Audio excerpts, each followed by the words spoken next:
Les copains, les jeunes qui ont fait ça, voilà, parce qu'on se croise encore, je vais leur dire, voilà, elle est explosée la planche et tout, c'est rigolo, c'est marrant.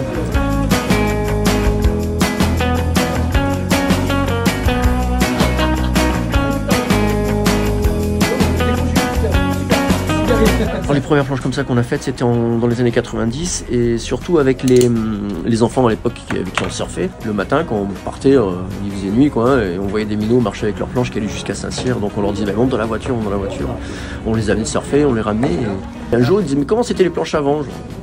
J'aurais dit, bah, c'était en bois, mais c'était très lourd et tout, et ça a commencé à changer avec la résine polyester. Puis le jour où on regardait les vagues au bord du spot, là, il y avait une agave cassée. Ils ont dit, ah, on dirait du balsa dedans. J'ai dit, ah oui. Ils me disent, si on en coupe, on essaye. J'ai dit, bon, ok.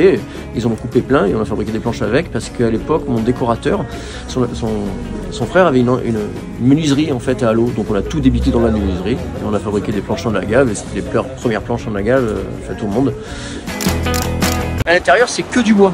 C'est que du bois, il y a juste il y a des alvéoles à l'intérieur, c'est-à-dire qu'on a fait des trous, hein, on a un peu ajouré pour alléger, mais à peine, sinon il n'y a que du bois, il n'y a pas de mousse polyuréthane. Là, avec ça, tu surfes comme sur notre planche, c'est juste qu'il n'y a que du bois dedans, et l'intérêt, ben, voilà, il y a moins de pétrole, voilà.